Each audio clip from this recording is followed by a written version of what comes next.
ভাই বিশ্বাস করেন একদিনে বাইক বিক্রি করে আবার ওই দিনই আরেকটা বাইক কিনা ফেলার এক্সপিরিয়েন্সটা লিটারালি আলাদা।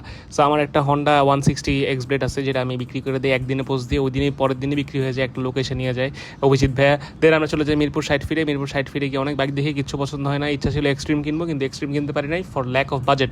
সো বাজেট যেহেতু নাই, দেন ভাবলাম যে ঠিক আছে একটা কম দামি বাইক কিনি, রেডার কিনি, সাউন্ড জোস সেই হবে। দেন আমরা চলে গেলাম আরেকটা শোরুমে যা দেখতেছি ও নাইস, এটা সাউন্ডটা ভালো লাগতেছে, আমার ফ্রেন্ডরা ভালো ভালো রিভিউ দিছে।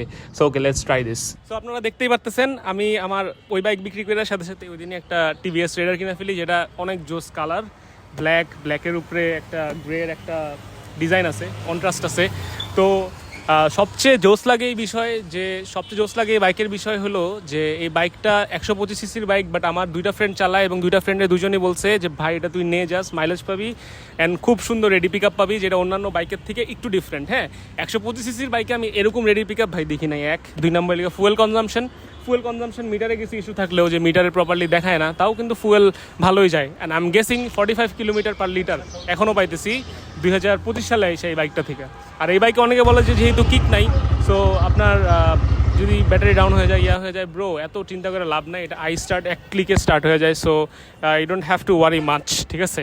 So another good fact is যে এই বাইকটার সামনে একটা ডিস্ক ব্রেক আছে, দেখতে অনেকটা বাম্বেল বি স্টাইলের করছেন, অনেক সুন্দর। অ্যান্ড এত সুন্দর দেখা আমি এই বাইকটা আটকাইতে পারলাম না।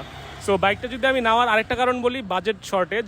আমি এক্সব্লেডটা বিক্রি করছি আমার কিছু পার্সোনাল প্রবলেমের জন্য, যে বাইকটা থেকে আমি যেরকম রেসপন্স বা যেরকম পারফরমেন্স চাচ্ছিলাম ওরকম পাচ্ছিলাম না। হয়তো বা আমার ওই লটের স্পেসিফিক ওই বাইকের মধ্যেই কোনো প্রবলেম ছিল।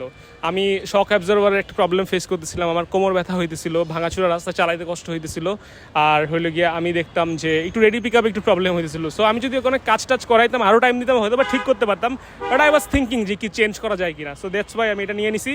নেওয়ার পরে ইন্টারেস্টিংলি আমি কয়েকটা কাজ করাইছি। একটা লেগে একটা স্টিকার লাগাইছি, আমার এই যে পেজের ভিডিও দেখতেছেন এটার নামে মিস্টার ভুইয়া নামে একটা স্টিকার লাগাইছি, একটা গ্রাফিক স্টিকার লাগাইছি ট্যাঙ্ক প্যাডের উপরে। ট্যাঙ্ক প্যাডের কালারটা একটু ঝলসে গেছিলো, আর ওই গ্রে ঘোড়াটা ফালাই দিয়ে একটা কালো ঘোড়া লাগাইছি, যেটা পুরো বাইকের লুকটাই চেঞ্জ করে ফেলে। তারপরে এখানে একটা স্টিকার লাগাইছি, হ্যাঁ, তারপরে এদিকে একটা স্টিকার লাগাইছি, এখানে লাগাইছি, জাস্ট র্যান্ডমলি জাস্ট ইয়ে করছি। আর হ্যাঁ, ইন্টারেস্টিংলি টিভিএসের যেই লুকিং গ্লাসগুলো থাকে, ওই লুকিং গ্লাসগুলো আমার কাছে খুবই বোরিং লাগছে। মানে মনে হয় কি যে কি জানি একটা গাছ উইটা আছে বাইকের হ্যান্ডেলবারের দুই সাইডে, ছাপড়ি ডিটেক্টেড, যাই হোক। হ্যাঁ, সো আমি একটা অ্যারোডাইনামিক লুকিং গ্লাস পাইছি, খুবই ট্রেন্ডি, রিসেন্টলি আসছে, কাছে। তো লুকিং গ্লাসগুলো যদি ড্যাশবোর্ডের দেখা যায়, এটা তো আমার স্টিকার, আর ড্যাশবোর্ডের দিক দিয়ে এই লুকিং গ্লাস আর এই লুকিং গ্লাস অনেক জোস লাগতেছে দেখতে।